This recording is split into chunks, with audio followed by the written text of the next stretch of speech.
নমস্কাৰ শিক্ষকবৃন্দ আশা কৰোঁ আপোনালোক সকলো ভালেই আছে ইতিমধ্যে আপোনালোকে হয়তো ভিডিঅ'টোৰ টাইটেলটো দেখি অনুমান কৰিব পাৰিছে যে ভিডিঅ'টোৰ বিষয়বস্তু আজি কি তেন্তে বলক পলম নকৰি আৰম্ভ কৰোঁ সেইবাবে শিক্ষকবৃন্দ আজি কিছুদিন পূৰ্বে অসমৰ দক্ষ গতিশীল মাননীয় মুখ্যমন্ত্ৰী মহোদয়ৰ কেবিনেটে এক গুৰুত্বপূৰ্ণ সিদ্ধান্ত গ্ৰহণ কৰিছে সেই সিদ্ধান্তটো হৈছে যে 2022 চনৰ পৰা 2023 চনলৈকে যিসকল বিদ্যালয়ে A+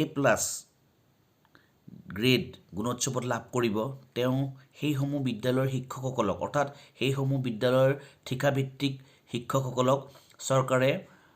তেওঁলোকে দেখুওৱা পাৰদৰ্শিতাৰ বাবে নিয়মীয়কৰণ কৰিব অৰ্থাৎ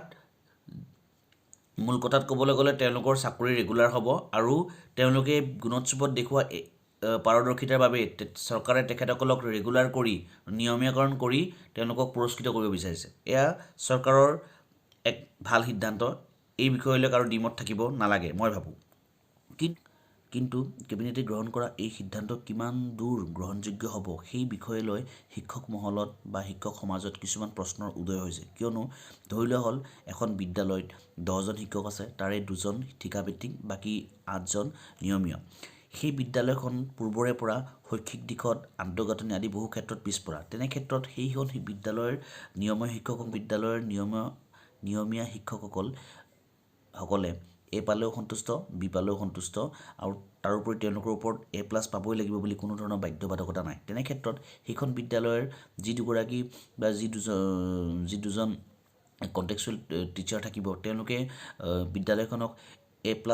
লৈ উন্নীত কৰিব পাৰিবনে তেখেতসকলে নিজৰ চাকৰিটো নিয়মীয়াকৰণ কৰিবলৈ আনফালে ধৰি ল'লোঁ আন এখন বিদ্যালয় যিখন বিদ্যালয়ত ঠিকাভিত্তিক শিক্ষকো আছে যিখন বিদ্যালয় আন্তঃগাঁথনি শৈক্ষিক দিশ আদি সকলো দিশতে আগবঢ়া তেনে এখন বিদ্যালয় A+ পাবলৈ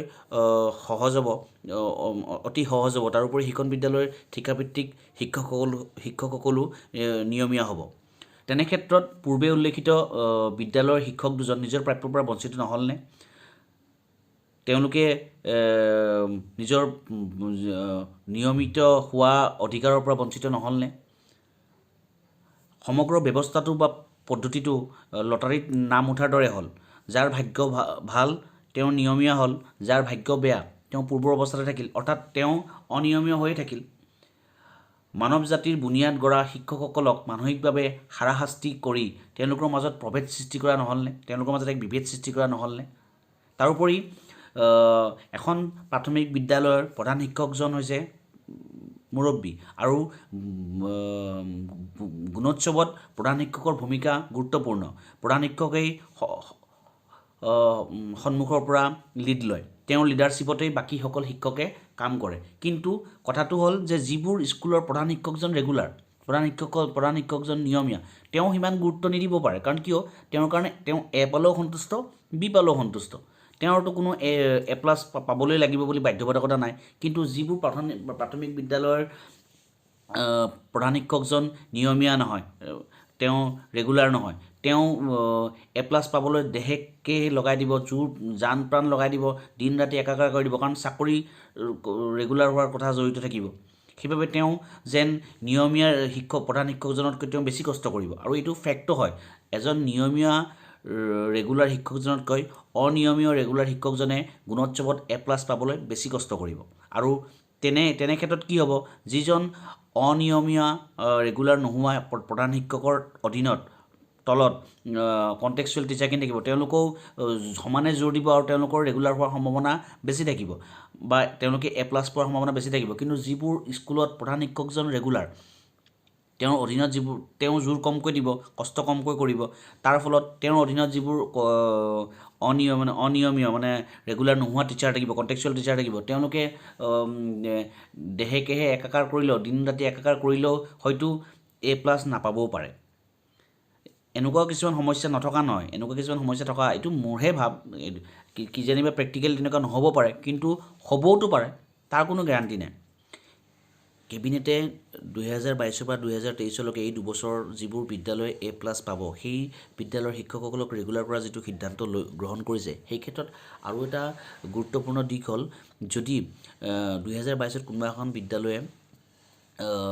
A+ পালে গুণোৎসৱত, কিন্তু A+ নোপোৱাৰ মানে গুণোৎসৱ আৰম্ভ নোহোৱাৰ পূৰ্বে আৰু কেবিনেটে এই সিদ্ধান্ত গ্ৰহণ কৰাৰ পূৰ্বে বহু শিক্ষকে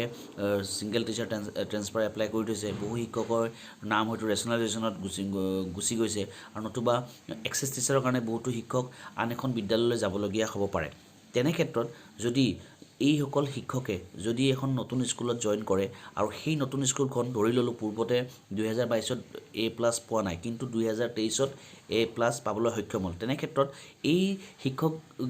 কেইজনৰ চাকৰি ৰেগুলাৰ হ'বনে? কিয়নো যদি এইটো দিশ চোৱা যায় যে তেওঁলোকে 2022ত যিখন বিদ্যালয়ত আছিল তেওঁলোকৰ A+ পাইছে, আকৌ 2023ত তেওঁলোকে যিখন বিদ্যালয় তাতো তেওঁলোকে A+ পাবলৈ সক্ষম হৈছে গুণোৎসৱত, তেতিয়া তেওঁলোকৰ চাকৰি এই দুটা দিশ চাই পিনে ৰেগুলাৰ কৰা হ'বনে? নে এনেকৈ কোৱা হ'ব যে আপোনালোকে নতুনকৈ যিখন স্কুলত জইন কৰিলে সেইখন স্কুলে 2022ত A+ পোৱা নাই, 2023তে A+ পাইছে, সেইবাবে আপোনালোকৰ চাকৰি ৰেগুলাৰ নহ'ব? কিন্তু এই ক্ষেত্ৰত শিক্ষকসকলৰ ভুলটো একো নাই, কিয়নো তেওঁলোকে যিখন স্কুলতে কৰ্মৰত আছিলে সেইখন স্কুলে 2022ত A+ পাইছে, আৰু 23ত তেওঁলোকে যিখন স্কুলত জইন কৰিছে সেইখন স্কুলত পুনৰ A+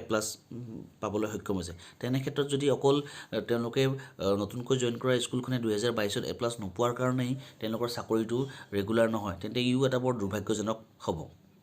এই দিশটো মন কৰিবলগীয়া। তাৰোপৰি যদি এনেকুৱা হয় যে A+ পোৱা স্কুলখনৰ পৰা তেওঁলোকে যিখন স্কুললৈ আহিলে সেইখনে নাপালে বা A+ পাবলৈ সক্ষম নহ'ল, তেতিয়া এটা বেলেগ ইছ্যু। কিন্তু যদি পোৱা য'ৰ পৰা আহিলে সেইখনো থাকোঁতে A+ পালে, আৰু য'ত নতুনকৈ জইন কৰিলে তাৰপিছত তেওঁলোক অহাৰ পিছতো A+ পালে, তাৰপিছতো যদি তেওঁলোকৰ অকল নতুনকৈ পোৱা স্কুলখনে 2022ত A+ নোপোৱাৰ কাৰণে তেওঁলোকৰ চাকৰি ৰেগুলাৰ নহয়, ই সঁচাকৈ বৰ দুৰ্ভাগ্যজনক হ'ব। সেয়ে মোৰ এটি বিশ্বাস, মোৰ বুলিয়ে নহয় সমগ্ৰ শিক্ষকৰে এটা বিশ্বাস যে আমাৰ লগত মাননীয় মুখ্যমন্ত্ৰী হেমন্ত বিশ্ব শৰ্মা ছাৰ আছে, তেখেতে আমাৰ লগত সুবিচাৰে কৰিব। তেখেতৰ ওপৰতে সমগ্ৰ বিষয়টো আমি অৰ্পণ কৰিছোঁ, তেখেতে ভাল কৰক। আৰু এটা কথা হ'ল যে তেখেতে, মই ভাবোঁ এই A+ বা এইবোৰ বিষয়ত নালাগি সকলো শিক্ষককে যাতে যদি সম্ভৱ হয় তেন্তে ৰেগুলাৰ কৰিব লাগে, কিয়নো বহুতো শিক্ষকে 2012ৰ পৰাই বহু কষ্টৰে বহু ত্যাগেৰে শিক্ষকতা কৰি আছে, আৰু যদি সম্ভৱ হয় সকলো শিক্ষককে ষ্টেপ বাই ষ্টেপ ৰেগুলাৰ কৰক, মই তেখেতক মোৰ ফালৰ পৰা অনুৰোধ জনাওঁ। ধন্যবাদ। যদি ভিডিঅ'টো আপোনালোকে ভাল পাইছে লাইক কৰিব।